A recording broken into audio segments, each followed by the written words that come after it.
Welcome to another edition of Wrestling Goons Radio Weekend Review. We are here to tell you all the happenings and everything that is not Monday Night Raw in the squared circle. I got Mark Pitts and Dan Tanner here with me today, and I am Anthony Hammond. We are going to jump right into this as we last left you on Monday Night Raw with Seth being the coward that he is. Seth is a coward no more. When Brock's not around, Seth is a pretty bold man. We'll get into that later on, though, because the opening segment started out with Sheamus. The show started with Sheamus. He acknowledged that the crowd said that he looked stupid when he came back, and he said that they're all narrow-minded and have pea brains. He held up his Money in the Bank contract, and he said, "How stupid do I look now?" This was a pretty basic promo. I'm not going to get into all of it. It led to Dean Ambrose coming out, and Dean Ambrose was going to go get him some of Sheamus, and Kane came out to say, "You're going to find us in a handicap match," and that lasted for all of about 10 seconds until Roman Reigns came out, and we all know Teddy Long wasn't there, but he might as well have been, because that led to the main event being a tag team match, playa. Pretty boring segment, but hey, it is what it is. Dan, are you excited about Ambrose and apparently Sheamus are going to have a feud? It's better than, I guess, Sheamus and Randy Orton. Yeah, really. Because they don't have no type of in-ring chemistry at all. You think maybe WWE noticed that and just threw a curveball real quick? They're like, yeah, this isn't going to work. They should have noticed that like 2-3 weeks ago, especially when it was in San Antonio, I think it was. Yeah. And that crowd was just totally dead. But I think this is something like a feud where to distract, I guess, Sheamus or get him busy until it's ready, until he decides to cash in the Money in the Bank. Because I don't see him cashing in anytime soon. And he could be I guess, working for the Authority in a way, or have a position working for the Authority. You think? Maybe that could lead to that, maybe? Yeah, possibly. They've always teased Triple H and Sheamus having some kind of relationship. Yeah, because, Big Show hasn't been a part of the Authority in a while. That's true. Well, Mark, what about you? Would you rather see this over what we had? Oh yeah, I'd much rather see Dean Ambrose versus Sheamus than Randy Orton versus Sheamus. It's just something new that we haven't actually seen these two feud. So yeah, and I agree. I think the Authority is going to try to envelop more with Sheamus, especially with Seth kind of backing his way out of it himself. And like you said, Big Show hasn't been around, so they need some more muscle. Absolutely. After that, we had a backstage segment, Roman Reigns, and he was talking about Bray Wyatt. He crossed the line.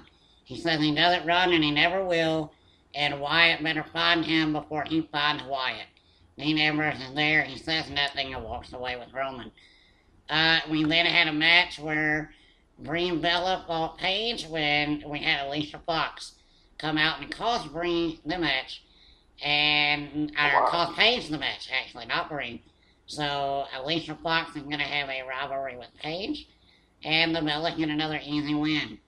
Dan, do you have anything you want to add? I know the Reigns and Wyatt thing is kind of not really up your alley, but how are you feeling about how creepy Bray is coming across?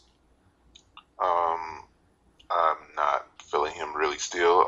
Maybe I'll feel his creepiness by the time Battleground rolls around. I don't know. I guess the thing I'm kind of disturbed about is this whole Ambrose and Roman Reigns. I guess their friendship now. I guess they're riding this whole thing out to the end. And eventually somebody's going to have to make a turn, and they're going to have to eventually feud by the end of the year. That's what I'm thinking. Definitely. Mark, are you feeling Alicia Fox coming back into the Demon Division picture here? I like seeing Alicia. I mean, she's much improved from where she was earlier in her career. So, yeah, I mean, she can wrestle. Her little crazy gimmick she had, it got over pretty well. So, I think that she could add more to the Bellas, and hopefully somebody comes along and helps out Paige, though, because this 3-on-1 now is not going to work out. Yeah, they're kind of leaning to where nobody on the main roster trusts Paige. That's what they're going for, and there's only going to be one option Paige has, and that's going to be calling up her old buddies down in Orlando. So that's kind of where I'm hoping they go with this. Maybe by, say, I don't know, Survivor Series. If they go with this, I am jumping for joy. I'm going to be extremely excited. I have a feeling that's exactly what they're going to do for Survivor Series. And I like it, but like Mark said when we were off the air, if the main roster thought they were irrelevant now, wait till they get a taste of Becky and Sasha, and they're done. They're about to be unemployed. Yeah. We go to Kevin Owens, who was interviewed. Kevin Owens was asked about his attack on Machine Gun Kelly. He said he didn't have to ask any questions because he already apologized. He said he got carried away, but let's be honest, it wouldn't have happened if Machine Gun Kelly had to put his hands on him first. He said if anybody is to blame, it's John Cena. When he was asked why he didn't put the NXT title on the line against Dolph Ziggler on Monday in their match, Owens said he won the match, so who really cares? He said that unlike Cena, he doesn't need to pander to the crowd, and there will be no open challenge. Cesaro interrupts him and says he keeps hearing about fight Owens fight, but all he hears is talk Owens talk. Cesaro challenges Owens to a match. He then touches Owens and says, just so there's no miscommunication, I put my hands on you first. Dan, what do you think about this little promo backstage? How do you feel about Owens so far as his promo work on the main roster, and do you like Cesaro having a match one-on-one with him? His promo works has gotten incredibly better, believable. It makes him look like the top heel or one of the top heels in the company right now. As far as Cesaro and Owens, this is great. This is awesome because Cesaro pretty much is on his own now because Tyson Kidd is out for a long time. Thanks, Samoan Hill. Yeah, thanks. But Owens, he can fight. Cesaro, he has the skill. So this match right here is one of those should be one of those matches of the night or for a long time. See, I know that y'all were saying thanks to Samoa, kind of in jest. But no, really, really thank you, actually, because if not, I don't think that we would have saw Cesaro versus Kevin Owens, and I don't think that they would have tried to push Cesaro a little bit and allowed him more mic time. Let's be honest, where's this going with Cesaro? Because they're not going to give him a push out of this. They're never going to give Cesaro a push. I think they'll allow him more mic time, and he can actually show his personality and get over. He'll have to. I mean, there's no way about it, so. He showed some personality in the mic that was pretty solid. We go on to Bo Dallas, which was actually, guys, a very, very good promo that he cut on Dolph Ziggler, and he cut it on Lana. He said that Lana is what we call on the rebound, and it breaks his heart to see her like this, but not as much as it breaks Rusev's heart. He said that Lana left Rusev in his darkest hours with a broken heart, a broken body, and a broken soul. Dallas said that Lana's actions were despicable, and moving on to Ziggler was the worst rebound ever. He told her if she keeps looking, she'll find a rebound, because all she has to do is believe. And then Ziggler beat him with the zigzag in about 1 minute and 30 seconds. Dan, I know you're one of the biggest Bo Dallas haters in the beginning. You can't tell me this guy isn't entertaining. He is cheesily entertaining. Let me just make something clear. Rusev doesn't have a broken heart. Rusev doesn't have a broken soul. He doesn't have a broken body. He just only has, if maybe, a broken foot. So let's just quit the whole sympathy thing, and let's bring Rusev back as soon as possible so he can be that monster, that heel that he's meant to be. I don't think you have to worry about that because on WWE.com, as Mark showed me yesterday, there's disturbing photos of Rusev backstage caught on camera taking stalkerish pictures of Lana with selfies. Yes! I got to see that. Yeah, it's actually the WWE.com cameras have picked him up. He's hiding behind the corner like a little 5-year-old kid, and he's got his camera out while she's at catering. Like, he's literally following her everywhere backstage. So. And he should be that stalkering sort of No. abusive How many boyfriend. stalker angles can they run at one time? This is going to be the best one, and I don't like the fact that they're calling Lana a hoe. I mean, she is kind of a hoe, though, let's be honest. Hey, she's only been with Rusev and Dolph. Okay, and that's wait till Dolph is done. She's gonna drop that loser in a minute. By the way, not to get off on a little side tangent with Dolph Ziggler, he might be not on your TV screen in the coming future. He's trying to work his way out the door, folks. So, stay tuned for that. I don't expect Dolph to get a big push anytime soon. That's just my thoughts on Dolph Ziggler. Been a while since he had to push, so I don't expect it either. Yeah. At the end, Lana kisses Ziggler. Rusev is watching on the monitor and freaks out backstage. That's pretty much what happened there. Then we had the six-man tag from Raw again. And they had the same ending again. Neville with the red arrow. Neville kills the New Day, and New Day does nothing about it. Dan, do you even know why they're replaying this match? Do you think it was just filler? And why is Neville the one getting all the shine? WWE just likes to redo matches over back to back, you know. They just like to give us the same matches on what they put on Raw. They like to do on SmackDown, then do it again on Raw, and it's kind of sickening. I don't even know why Neville's is part of, I guess, the primetime player or hooked up with them or whatever. But I don't too much care for this. I do appreciate that Neville is getting some sort of role in the company and getting some sort of TV time. That is why they put him with the primetime players.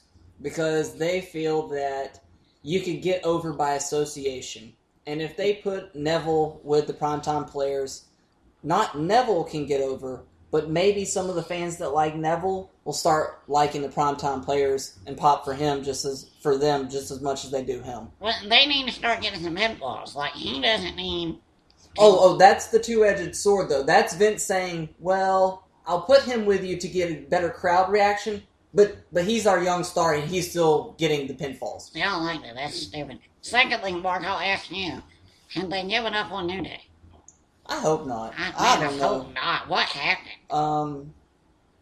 I have no clue what that's going through. I know Dan wasn't their biggest fan, but you guys, they were over. Like, and by over, I know that's the wrestling term, over. The crowd is invested in what they do, so why would... I'm not saying they hate the primetime players. Of course they like them, but when something's hot, don't you stick with it? Well, I have a unpopular prediction or opinion about this.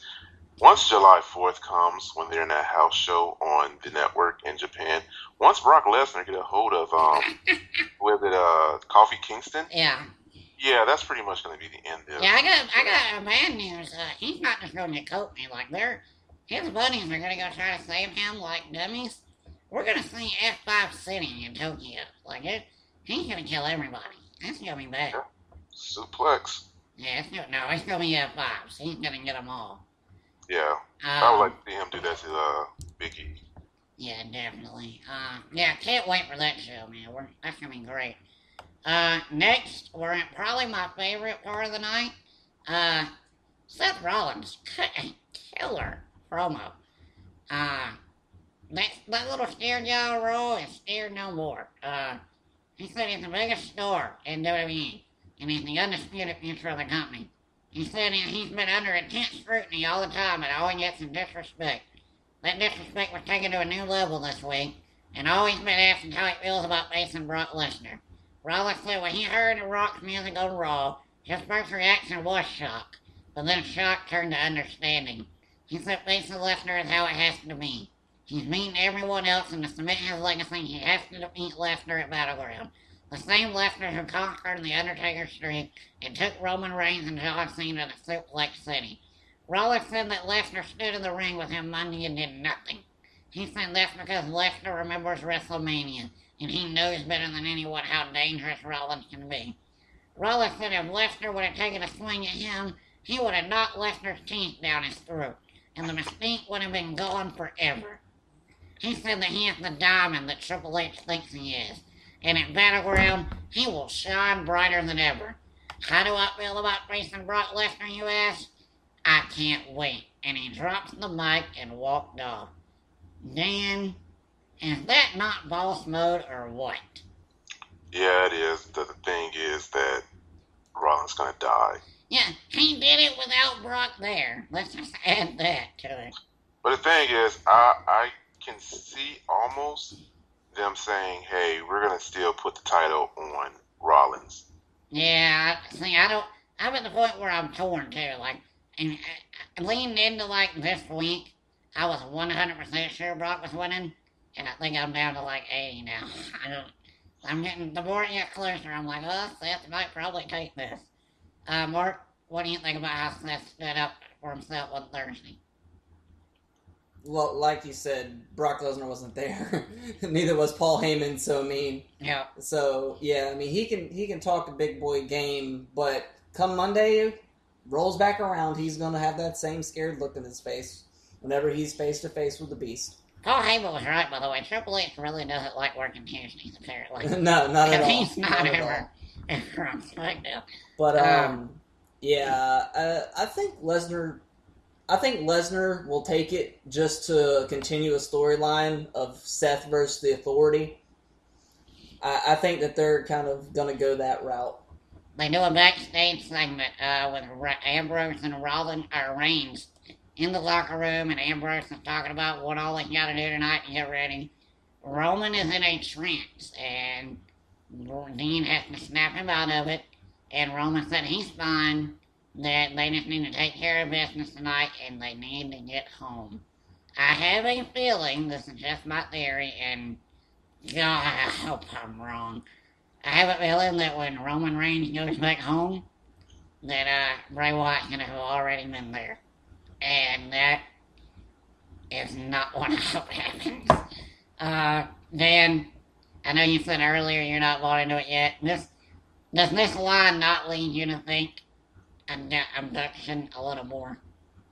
Like I said this past week, I figured that something's going to happen where Bray Wyatt is going to probably stalk his family or daughter or something like that.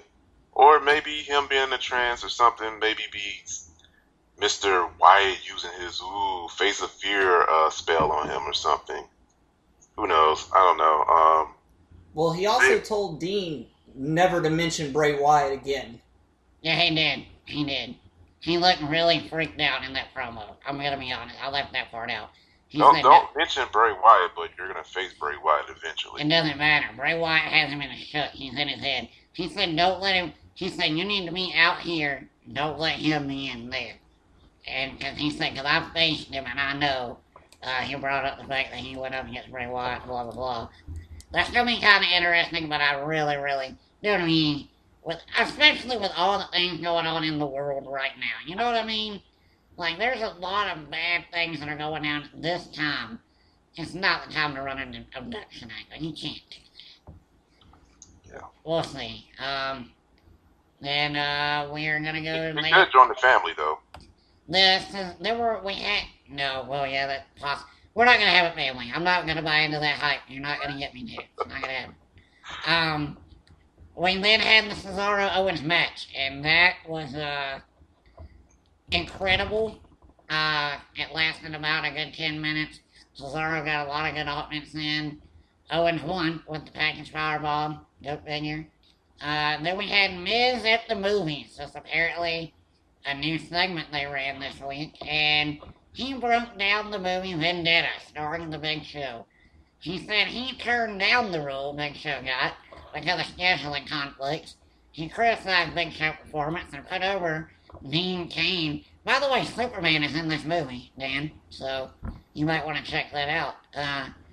For having to deal with him, Miz then says that he's not a ragdoll to be thrown around by Show and Ryback. He spouted off all of his accomplishments in WWE and said he's an A-lister. Miz at the movies. First off, I thought he did a really good job with this promo, as far as not insulting the Big Show and not putting the movie down. He didn't insult the movie at all. He just said that he would have done it better. He's actually making me care about the Miz and Big Show here a little bit. So, Mark, how do you feel about it? I think, like I said previously, The Miz is going to insert himself into this Intercontinental title picture. But I like how he did take the shots at the Big Show as an actor. Yeah. But he didn't really belittle the movie itself. Yeah, he did a great job with it. Which means The Miz is Hollywood. Dan, are you okay with The Miz? Me and the third wheel now? I know you didn't like it on Monday. We pretty much predicted this in a way.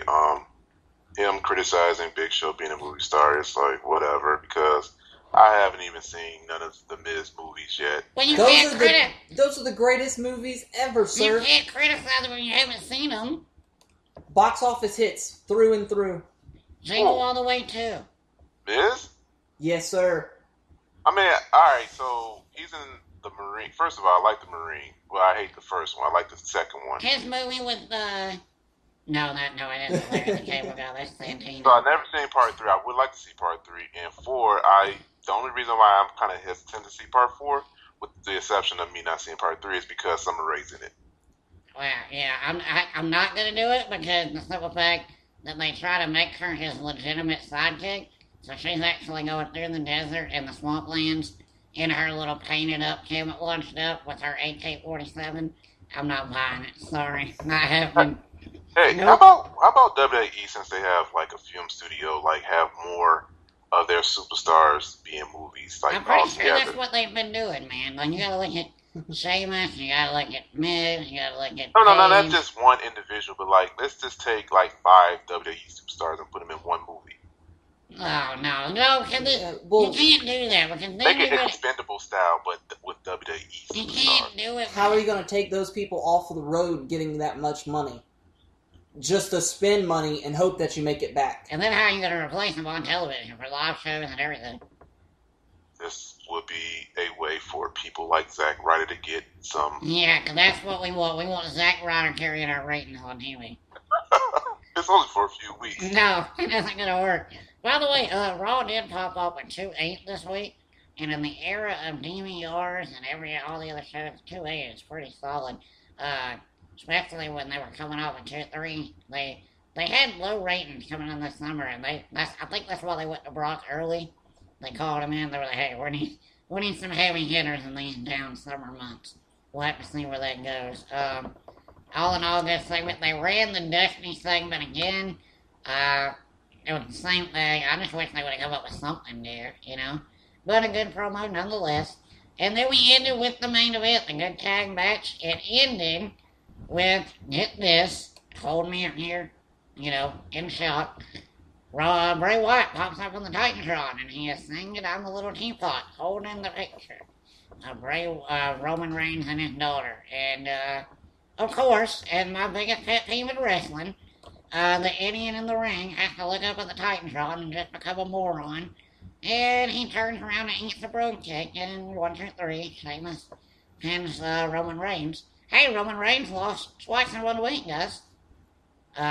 Whoa. I can deal with Roman in this scenario looking up at the Titantron, just because, like we said earlier, Bray is in his head so much, and he didn't know if Bray was already with his daughter or what, and so he had to look up there once he heard his voice, you know. Yep. Dan, were you shocked to see Roman lose twice? No, not really. I'm kind of shocked that they keep giving us these stupid tag teams. Yeah. Why? I'm not shocked. Yeah, no, why would you be shocked? Yeah. No, I'm just like, you know, we're getting kind of tired of these stupid tag teams, especially if you're not going to legitimately put them in or make them like a tag team, you know, whatever. You're being kind with the word, kind of upset, because that was 2006 when I was that point, so I don't even know what level I'm at now, but yes. Oh my god. You know what, guys, for a Smackdown, really solid show for a Smackdown. What do you guys think? It was pretty cool. Yeah, Bart, any thoughts? I liked it. It had a few good promos and a couple great matches. So. But actually, they had the 1 6-man tag where it was just a repeat. Yeah. But other than that, it didn't feel like I was watching Raw again. They kind of advanced some things, which I'm not used to happening. So, I'm looking forward to Bray Wyatt singing a new song next year. Alright, we're gonna move on to NXT. Dan, you ready for the NXT part? Yeah. Okay, alright. We started NXT with a mixed six intergender tag match. They're continuing to give us this feud with Enzo and Cass and Carmella and Blake Murphy and Alexa Bliss. Enzo's music plays, they come out, Enzo talks, you know, his little shtick, he goes through it all, how you doing, how you doing. Carmella, though, said something different. She said, you two are a couple of sweet boys, Blake and Murphy are pathetic. Alexa Bliss is about to get dished, as in disfigured and dismissed. And this is the first time that the NXT crowd buys into Carmella. And I thought that was pretty cool. They got along with it. And Cass goes through his spiel, blah, blah, blah. They come out. Then they have the tag match, and it ends with the flying crossbody. Big Cass throws Enzo on top of the pin. They get the win. Dan, I know they're your favorite team. Do you think they're going to take the titles off these boys at the next show?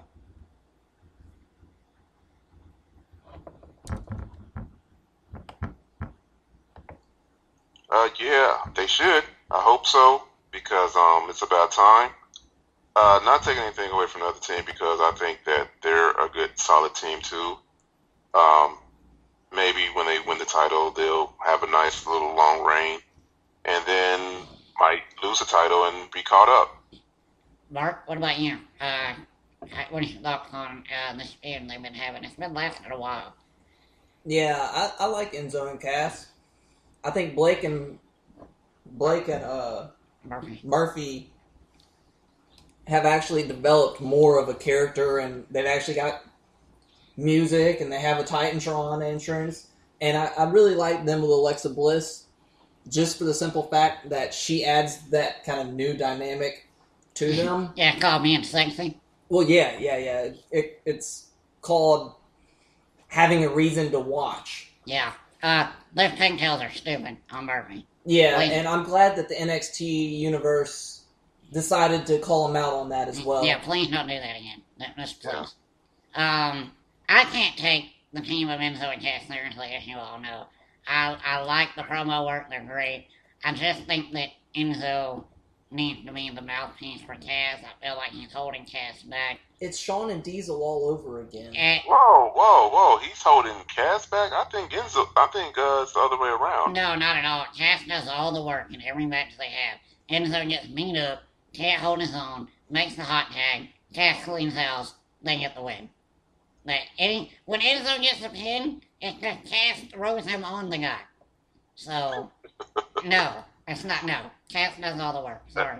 Let's say it this way: it's Enzo is HBK, Cass is Marty Jannetty. All right, that is an insult to HBK. You guys have got to stop. Sorry. It just reminds me of Shawn and Diesel. Shawn Michaels cannot work like Enzo Amore. Well, maybe not, but just the dynamic of the two people. Because when Shawn was with Diesel, he was a scared little pompous mama's boy. Yeah. And Diesel always did the dirty work.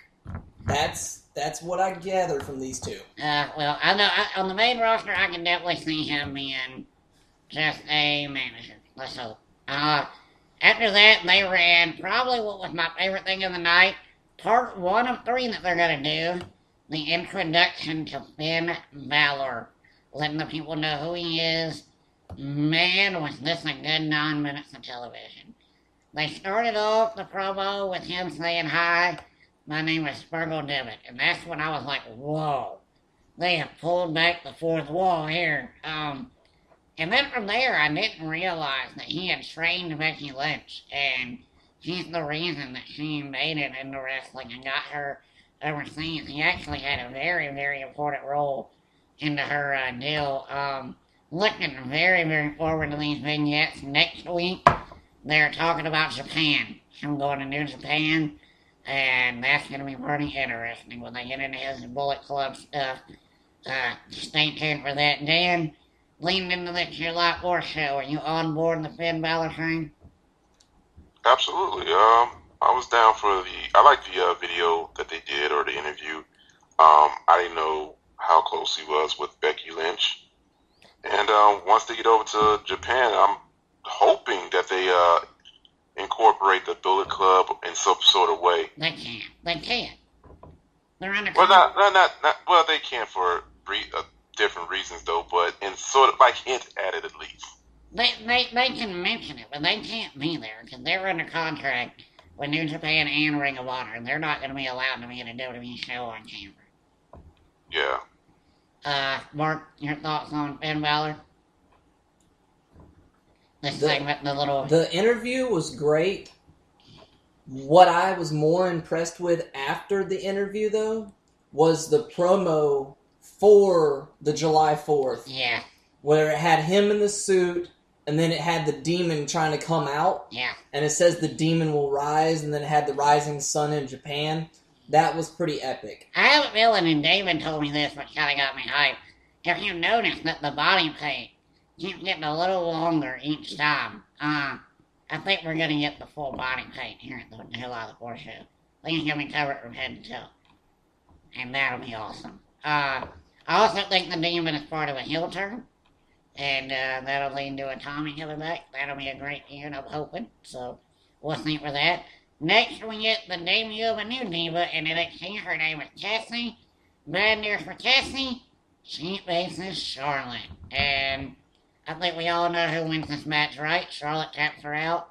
At the end, we go to Dana Brooke at the back. She cuts an interview. She says that the last time she faced Charlotte, she left her laying in the middle of the ring. Charlotte will soon be replaced by the Total Diva. Dana Brooke goes on to make the bold claim some people will earn their spot in NXT, while others relied on their family. This is an odd statement to make, as Dana is married to Bo Dallas. Who knew that? Didn't know that. Didn't me. Wow. Something you learn every day. Bo has a wife. Wow. And her name is Dana Brooke. That's really sucks. She really is terrible in the ring. I don't like Dana Brooke at all. She's sexy and she cuts decent promos and she's got a good look, but man, when that bell rings, she sucks. There's no other way to say it.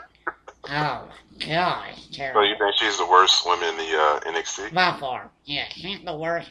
She's the worst in-ring worker in any company I've seen, women-wise. Even Eva Marie. Yep, Eva Marie's better now. She's been working with, what's his face? Who's been training her, Mark? Brian Kendrick? Yeah, Kendrick. I don't know why I keep forgetting his name at every damn go show. Anyway, Mark, thoughts on, the new, you think they're going to be able to get divas in here in NXT that have a name? Because they're about to lose a lot soon, as we talked about earlier. Yeah, I think they pulled in 4 new divas. Yeah. And we've seen 2 of them so far. So they're just going to run them against the established ones just to get their feet wet, I think. Which is actually good, because you get your name by meeting people that are popular. Yeah, I just don't see that their wins are going to come probably, at least not for the first month or 2. No. I think Dana could actually beat Charlotte. They're going to make her look really strong, because, God, she has muscles and she's a bodybuilder, so Vince probably has... Never mind, I'm going to keep that PG. So, Vince gets really excited when he sees her. So, and that's why she was actually missing for a while, is because she went down to Brazil for a fitness competition. She actually mentioned that in her promo this week. So. And I'm sure Arnold had something to do with that, because it was an Arnold Classic. Yeah, that's what she said as well. She mentioned that in it. So. Thanks to Triple H and Arnold and everybody. We then had something I really didn't expect. They gave us 15 minutes, guys, of Samoa Joe and Kevin Owens. I thought it was surely going to be one of those where we tease you all night long and the match doesn't happen thing, but it didn't. It happened. The match started with Owens doing his usual outside thing where, and then Joe followed him. And then from there, it was on. They went back and forth and back and forth. It ends in debacle. They go outside the ring, the throwing blows. Referee tries to get in the middle, and they both knock the ref out. And apparently that was enough for the ref to be like, screw you, this match isn't happening. And rang it, and They did a nice little ending where they brawled back and forth about 7 different times.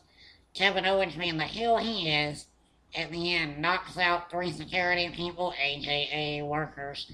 And yeah, that was pretty awesome. Dan, did you see the match and did you think it delivered for what it was? Yes, I did see the match. In fact, as I was watching Ring of Honor, I was like, you know what? I better get this laptop going and watch NXT because I don't want to miss this match. And this was a solid match for, like you said, 15 minutes. That ending was a disappointment because I wanted to see a real finish, and we didn't get to see a real finish. I really thought that their first match was going to give you a real finish? Without a special, I knew it wasn't. Yeah, there's no way. You didn't even get to see anybody's finisher. Nope. Well, yeah, but you know what? You know what that tells you, Dan? They're not done with it. Like, we're gonna get this later. It's probably gonna be on the main roster, but they're not done with it. So stay tuned for that. All in all, decent show for NXT. Really decent show for NXT. They covered all the bases they needed to cover. Every division. I liked it. It was solid. Dan, any final thoughts on NXT, and then I'll go to Mark? Not really. Other than now, it's going to be me watching our Ring of Honor and NXT at the same time because that's how good it was. Wow. All right, Mark. Final thoughts? Final thoughts are that Hideo Itami is going to be at the July 4th celebration in Japan. He will not be working. He said that he will not be working for the rest of 2015, he'll be 3 or 4 months, and Sammy won't be working for the rest of 2015.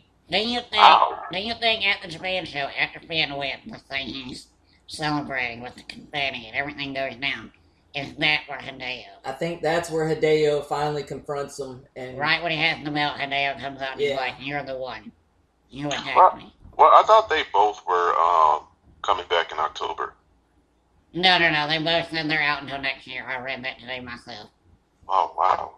On top of Daniel... Hideo said that he might be, which, I think timetable's 5 months total. So, he might be pushing towards the end of December, somewhere around there. They're saving Zayn for the Rumble. Sami Zayn will be one of the surprise entrants in the Royal Rumble. So, that's what I think for that. Yeah, I definitely think that's a good thing for Tommy. I think that's definitely going to happen. So, stay tuned for that new Live 4 show. Normally, this will be the segment of the show where we talk about Ring of Honor TV show. Unfortunately, last night, and not unfortunately, great for us, last night was Best of the World, which was the show that was leading up to everything. So we're going to break down that for you because you would really rather hear about that, I promise. The night started out with Mark Briscoe facing Donovan Dijak in the House of Truth that was leading into the main event later on. It was a pretty good match early, except for I didn't like the ending, and I'll tell you why. They had Donovan Dijak hit his finisher on Briscoe, and he actually hit it. There was no reversal or anything, but Briscoe didn't sell it, so I'm guessing that he was supposed to block it, and he just didn't. He ate it and didn't sell it, and they landed into Briscoe's finish with the elbow. A really bad ending, but a decent opening match. Mark, what do you think they're gonna do? Do you think that Dijak has a future going on here? I was talking to you earlier. I think that the House of Truth might get into a little divide. I think that Jay is going to kind of separate himself and rise above the House of Truth, and I think Dijak needs to take the House of Truth over and help his further his career. But just because I think that Jay doesn't really need the House of Truth anymore, but I think that Dijak probably does. Is this just a win for Mark, or do you see Mark going anywhere? I don't really see Chicken going anywhere else. I think that's just a good win for him, setting up kind of a mixed storyline later on. I don't know. And Dan, what do you think about Mark's win? Do you think it's going to lead to anything? And what's the future for Dijak? It could lead to something bigger. I don't want to be a spoiler though, but his brother lost something that he could go after. Perhaps. Yeah.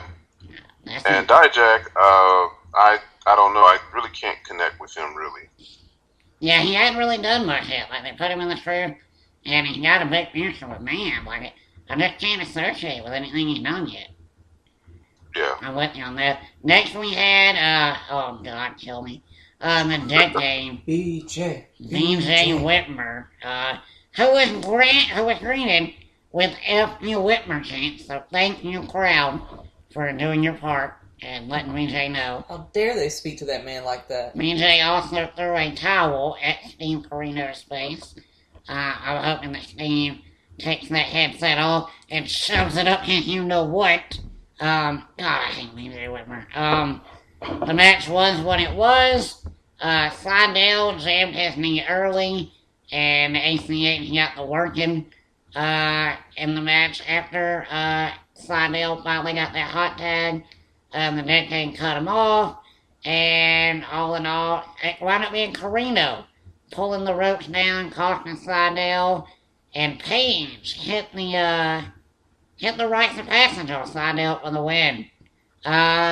Overall, Mark, what does this match say for just a win for Page, pretty much? This says that BJ Whitmer is the man Please because he can coach up younger towel boys No, and water boys no. and help them get established in this business, as you saw by Colby pulling down the ropes and helping out his buddies get the win. Oh my God. Dan, please tell me you're not a BJ Whitmer fan, please. Not yet. You don't need to be, I promise you. Just save yourself. I am kind of a fan of Carino for some reason. Steve Corino or Kobe? Kobe. Wow. What do For you some like? reason, I don't know why. Because there's just something about this that's entertaining about this guy. Because he has a great coach, sir. Oh my God. Please help me. I don't like how ACH is stuck with Seidel. Can we please just get him away from that Seidel so he's not in the burial train? That's my hope. We find out that Kushida, Okada, and Nakamura will be back for the August 21st and 22nd show. Too bad it ain't August 29th in Atlanta. That's what I would like to see. But then we have the Battle of the Real Men. Silas Young, the last real man, and Dalton Castle. This match was kind of weird. Dalton Castle got the win with a dirty low blow and a roll-up. You would think that Silas would get the dirty win, but it didn't go that way. After the match, Silas attacked the boys, though, so expect this feud to continue. Dan, are you a fan of the Dalton Castle gimmick, or how do you feel about Silas Young? Like you said it before, Silas, the match is weird. Silas Young is a bit weird. This match went on a little bit too long, and finish wasn't out. Alright, are you there? Can you hear me? Yeah. Yeah, go You ahead. hear me? Yeah, go ahead. Oh yeah, I was saying that like you said, it was a weird match. Silas Young is weird. The match was just and the finish was poor, like you said. Yeah, Mark, what are your thoughts on Silas Young and Dalton Castle? I don't know which one of those two that I dislike the most, to be Oh, honest man. with you. Man. It's probably Dalton Castle, to be honest. Ah.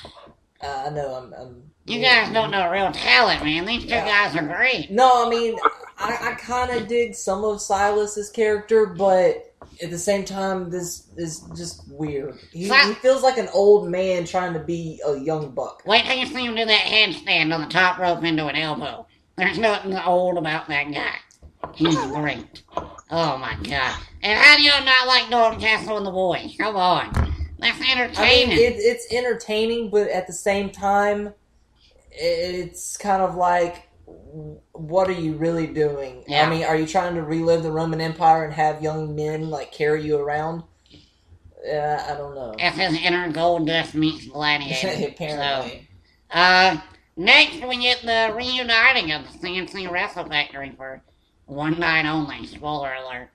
Versus War Machine, hits in a row. Caprice took the pinfall, and Cedric was not happy about it. Cedric attacked him after the match, and that led to, that's what pretty much happened. He was going to attack him. He had the wrench that he had knocked Moose out from the week before, but he didn't use the wrench. He put it in his pocket, and he walked away. He didn't attack him, so that was what kind of threw me off there. Sorry, but they're definitely not reuniting. He told him that it was over. So I guess we gave Caprice a free pass. Mark, do you like the evolution of Cedric Alexander as a heel? Yes. Yes, I do. It's about time Cedric got a pair of cojones and started going after people. He knows that he's better than what the losing streak that he had been on, and maybe it just took a little sweet voice in his ear to let him know the right path to take to get those victories and to move his name up on the card. Yep. A sweet woman by the name of Vanna Scott, maybe. What about you, Dan? And by the way, Mark, War Machine, your team got the win. I know, right? Number one contendership should be coming around the corner. Dan, what do you think about Cedric Alexander? Not a fan necessarily. I do like War Machine. I think they probably are like the only tag team in Ring of Honor that probably can go somewhere and be successful or be a solid tag team for out of everyone in Ring of Honor. I mean, do you know the Red Dragon? You ever heard of Red Dragon or the Briscoes and the Addiction or the Kingdom? Oh my gosh! I forgot about the Addiction. I love those guys. Well, what about the other three? You don't like the Kingdom? You don't like the Kingdom? You don't like Taven and Bennett? No, not a fan of theirs. You don't like the Briscoes? They're okay. You don't like the Bucks? Say what? The Young Bucks? No. Wow. Folks, we're going to have to turn this off now. I got nothing, actually. I'm just going to keep going. I'm not even going to... It's all about War Machine and the Addiction. Okay, well, I don't even like Addiction. I'll get into that later. I don't understand why they're tag champs. We'll get into that later, though. Fish and Riley. Number one contenders match. Guys, this was a good match. Roderick Strong, Moose, and Michael Elgin. Elgin was kind of just there. He wasn't involved in the finish. Moose lost cleanly. Again, he didn't look clean last week. He lost cleanly this week. He took Roddy's finisher and got the pinfall. After the match, Cedric lays him out again, or comes out, and that was it with Vanna Scott. She's done with him, and she's with Cedric now. Mark, I know you're excited about Roddy. Long overdue? July 24th, baby. Getting that title shot, huh? He will get that title shot. Against whoever won the main event, which we don't Against whomever won the main event, it doesn't matter, because Mr. Ring of Honor will be present. And that's all he'll be is present. That's all I'm going to say about that. Dan, Roddy Strong, good call? I prefer it was Moose and losing like that. The trend. Yeah, I don't know either. Do you think that it's going to lead to a knee push? Possibly. I see that happening. What about you, Mark?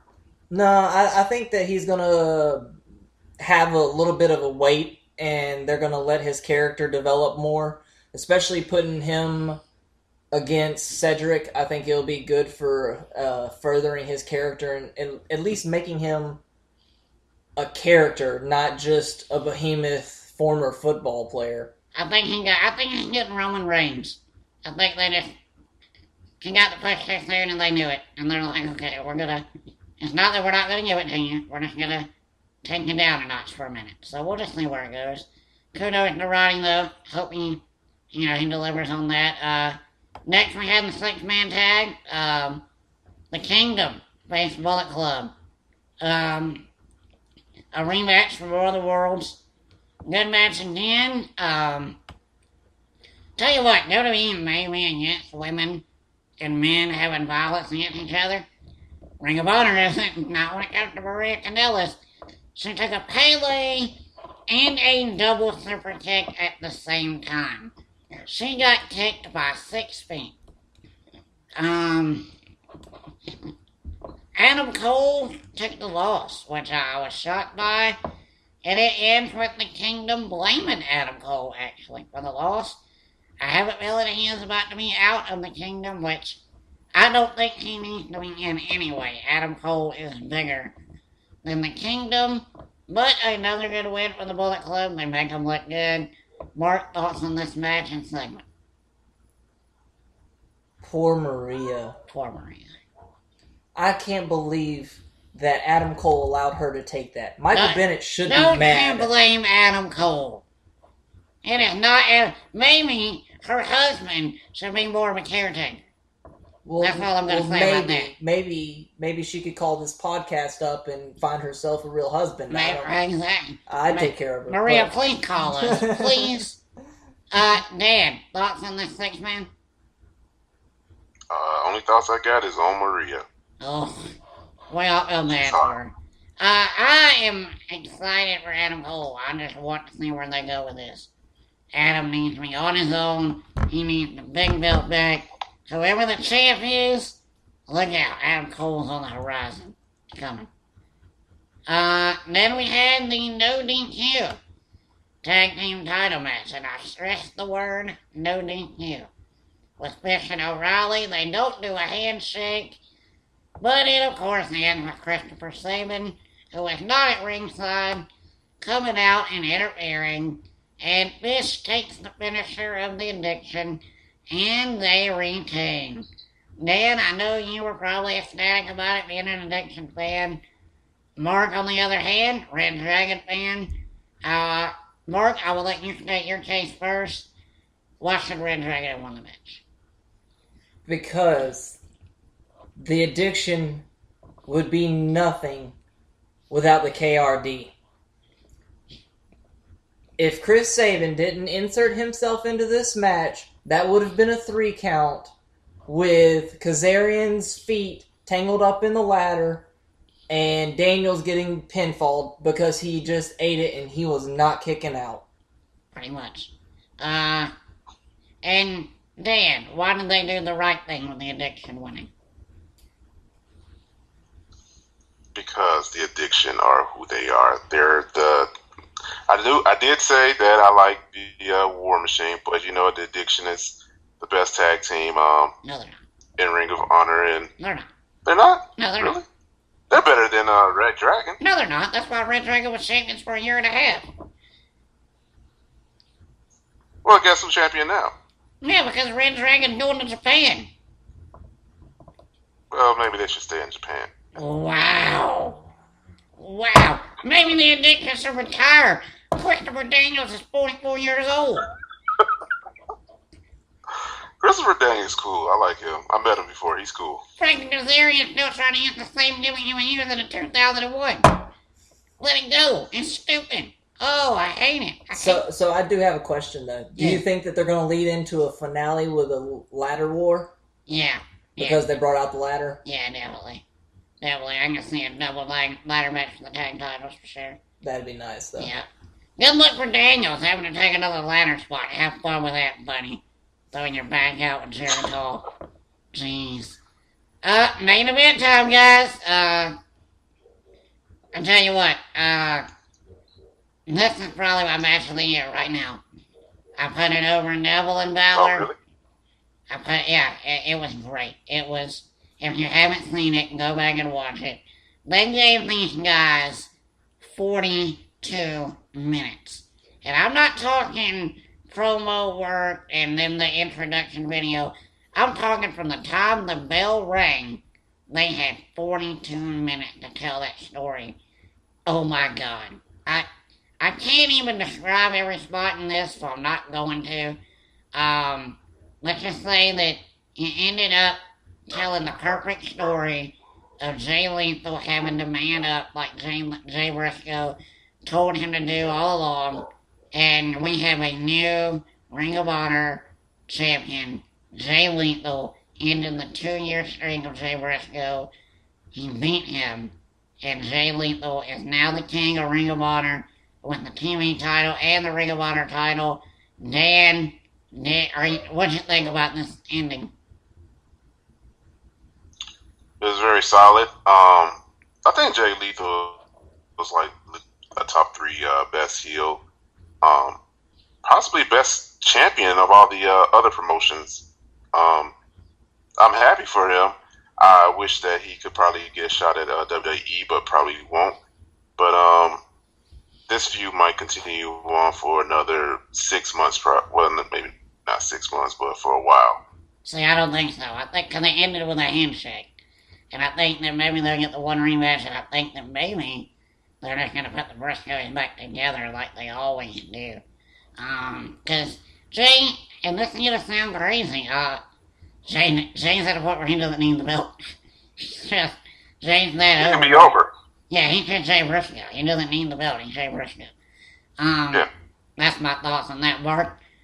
What you think of the ending? I liked Nigel.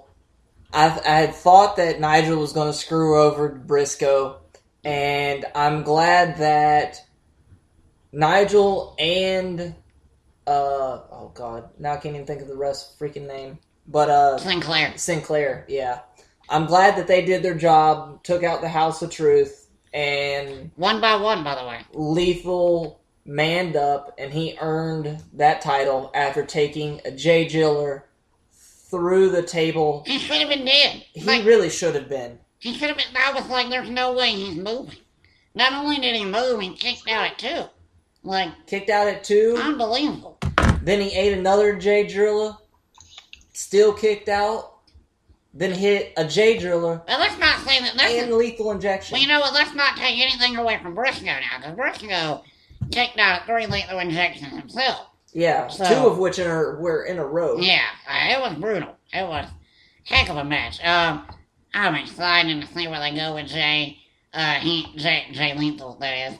Jay Lethal has been, for a while now, I've said, he's been the most entertaining guy in any promotion, and he's proven it. And I'm glad he got this belt, because he damn sure deserves it. A 2-year non-pinfall taking streak ended. Unbelievable. I don't think we're going to see that again for a long time either. Like that, hats off to Jay Briscoe. What a run he had, man. Jeez. Lucha Underground this week was simply an Iron Man match. We had Johnny Mundo face Kuma. It wound up being 5 falls to 4, and your champion Kuma won.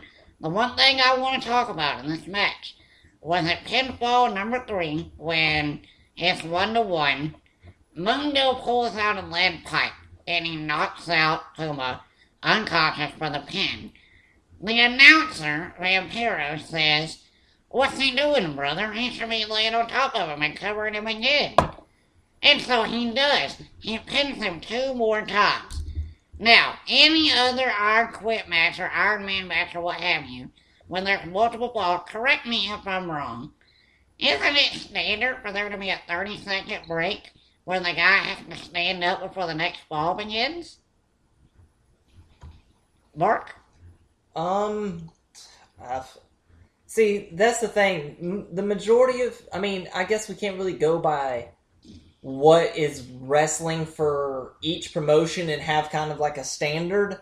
I've never seen an Iron Man match at Lucha Underground, so I really don't know their constraints. And I do know that they have the 20 count, kind of like Ring of Honor does for the outside, but I really don't know what their qualifications are. When I watched NWA back in the day, or an old WCW, and we had a specialty match, before the match they would put the rules up on the screen. Yeah. That way me as a fan knows what I'm watching. Yeah, I think that would be better if they would have done that.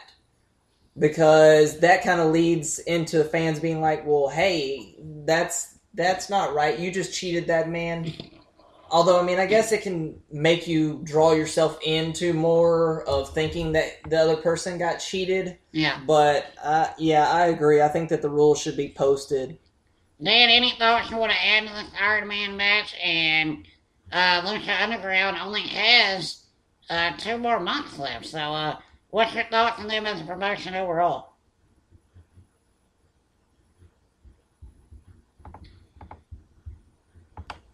Alright, Dan, so this main event with Puma winning. Lucha Underground only has about 2 more months left. Where do you see it going from here?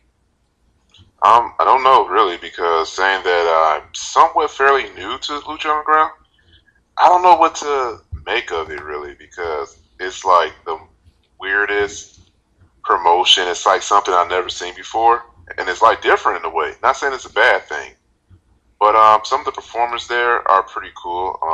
I don't know if I should take them serious. I don't know if I should take Lucha Underground serious though, but hopefully they'll be around for a while. But I do like Puma though. Nice, that's what's up. Well, now we're at the worst. We saved the. Normally we would say we saved the best for last, but in this case we always save the worst for last because we're entitled that we have to talk about TNA. It's in our contract. So we're going to cover TNA for you real quick. For those that didn't watch it, they had a contract signing to start the chain. 598 days of Instant Remand. I'm not reading. Cuts a promo on Kurt Angle where he does a really nice job of naming all the people Kurt Angle has met.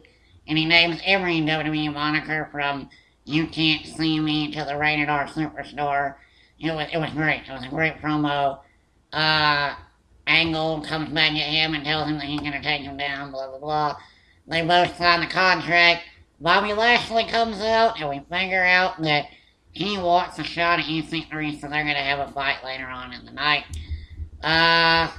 Next week, Loki is going to face Dorado and Tigre Uno for the title, for the X Division title. And the tag titles are in a best of 5 series right now. Bobby Roode and Austin Aries, the Dirty Hills, are facing the Wolves, Eddie Edwards and Damon Richards. This week they swapped it up a little. They had a 1-on-1, Robert Roode and Eddie Edwards. Right now it is 2-1 with the Dirty Hills leading the Wolves. And in order to decide, it is the other way, right? I got it wrong? Yeah. Okay, so the Wolves are leading the Dirty Hills. The winner of this match, 1-on-1, will decide the stipulation for match 4. Eddie Edwards got the roll-up win on the Dirty Hill, Robert Roode, and they decided they will have a Full Metal Mayhem match for match number 4. Mark, thoughts on this little feud they got going, and how do you think it'll end? I like the feud.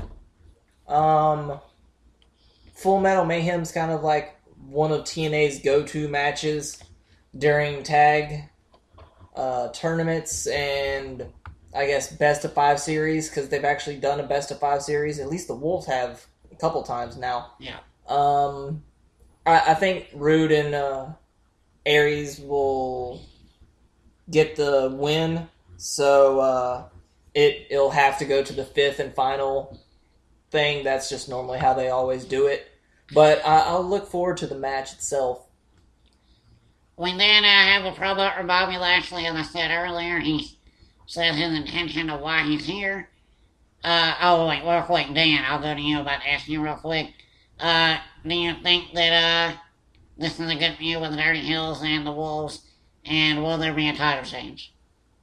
Alright, so every time, the very few times when I get a chance to watch TNA, I'm always seeing them face each other.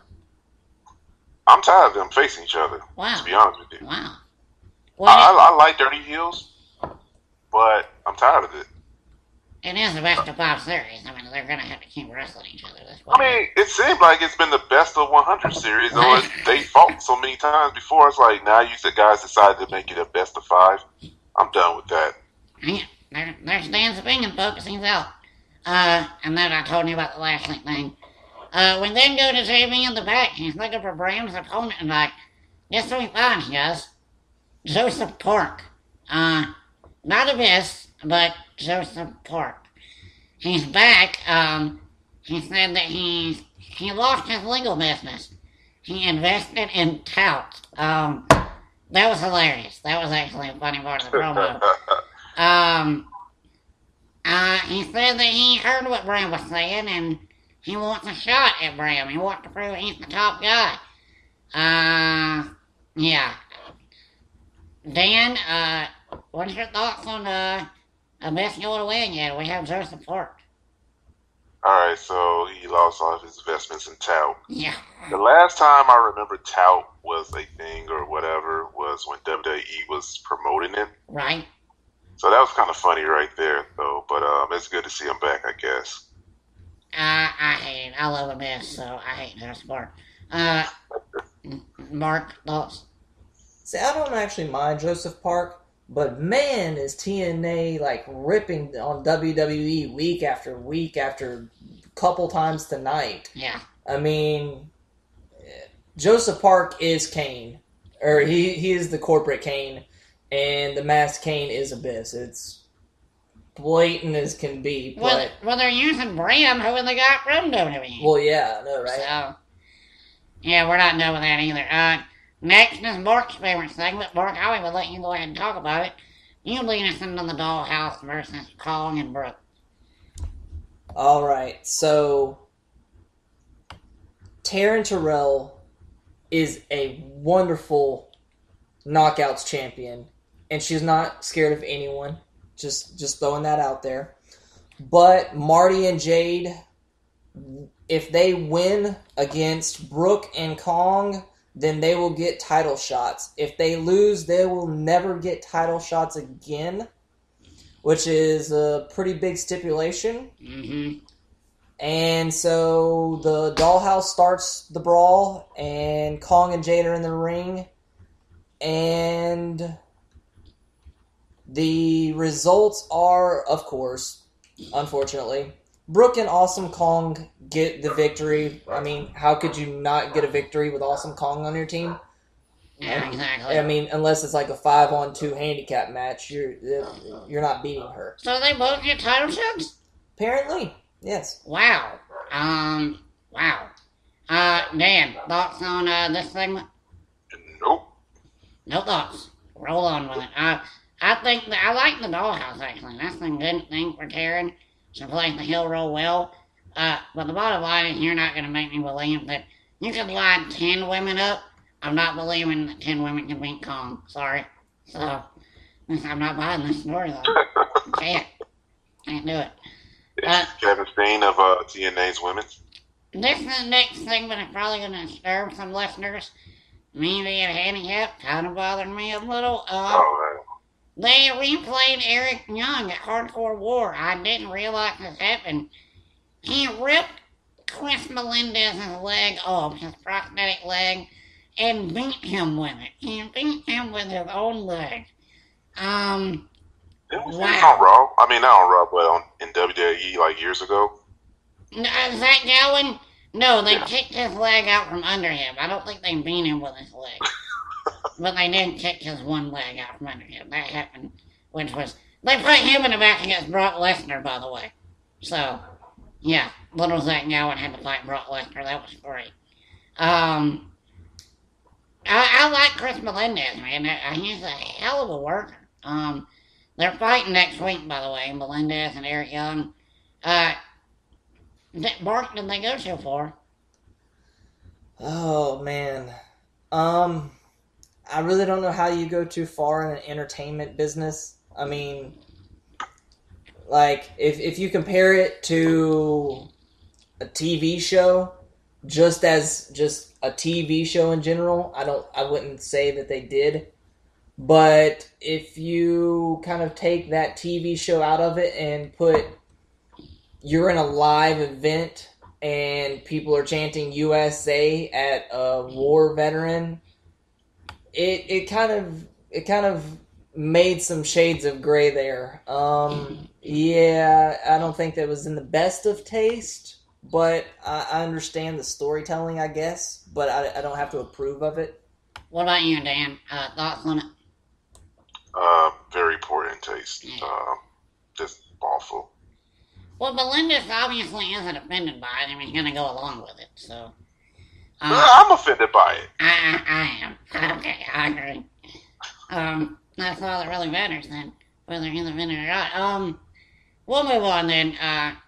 Who knows where they're going with it. I will tune in next week, though, just because I want to see what they're going to do with the match. Like, I want to see what Eric Young does with him, so. I'll stay tuned for that. Jesse Goddard's and DJ Z is what's up next. They're doing the breakup of the bromance even further, and, DJ Z is the jobber in the group, boys. Jesse Goddard is gonna have his own thing. He takes him out at the end, beats him up good, stays on top of him, and Robbie E comes out and confront him, and, that's pretty much where that left off. They're gonna go at each other. It's gonna be a 3-man who knows what. Looks like the Shield, but a bad version of it. Any thoughts, guys? Bart, I'll do it first. Minute and 41 seconds. That's how long the match lasted, yes. Good job. Dan, anything? It's about time Jesse be on his own. Yep. I kind of missed the romance. Whoa, they were good. I liked them. What happened to, Ion, though? Like for real. Leon, yeah. I mean, he was X Division champ. He had the spray, the hairspray. I loved it. Oh, man. Next we have the most disturbing story by far. James Storm shoving Mickey out the platform and writing her out of the storyline. And guess what? Magnus won't answer. Because why wouldn't he? He's gonna start cracking heads left and right when you show up and face me, he says. Let's see, he will not. James Storm comes out, he says that it was all his fault. Now I want y'all to remember, the Snitsky storyline. When he brought the baby out and he punted it, this is another WWE shot by TNA because James Storm had the baby carriage with him and he pushed up the baby carriage off the stage, insinuating that the baby was Magnus's son. Boy, TNA is really pushing the envelope tonight, guys. How about this for poor taste? They have to. How about that for poor taste, actually? Dan, any thoughts? I just like it because it reminds me of something from 10 years ago, but it was pretty bad. I don't like it because I wanted to forget that 10 years ago.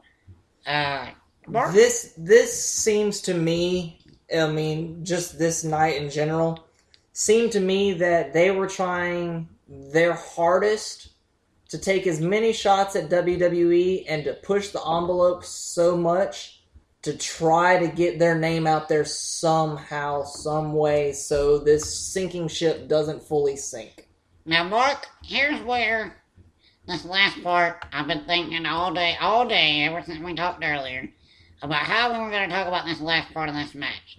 Now, I want you to think about it from an alternative perspective, because I know, folks, Mark hated this finish. He hated 4 referees getting knocked out by Tyrus. He hated Tyrus getting the spear, and he hated it taking 4 1%ers to take Lashley out.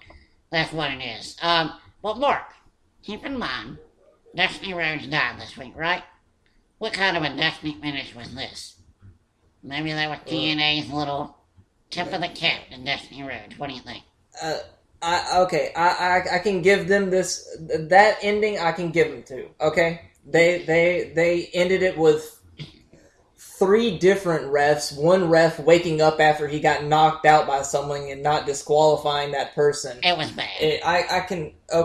If that's a tribute to Dusty Rhodes, then by all means, congratulations, bravo, you hit a Dusty finish. That does not make up for the rest of your shitty show. Well, they have a shitty show every week. It's TNA. Dan, what was your thoughts on this debacle finish? Alright, we're having technical difficulties with Dan. Pretty much, my thoughts on it are simple. It was a crappy finish, but that's kind of what I expected. I don't like how Bobby Lashley was, they knew he had to fight on Bellator, and I guess it doesn't really matter because they're not on Spike anymore, so they don't got to worry about that double promotion. You made Lashley look really weak coming off of a real fight, so I didn't like that. other than that, though, it was what it was. So, good show. We'll see what happens next week. And we'll be back to do all 5 of these with you again. You can always follow us on Twitter at Goons Radio, Facebook at Wrestling Goons Radio, and YouTube, youtube.com/Wrestling Goons Radio.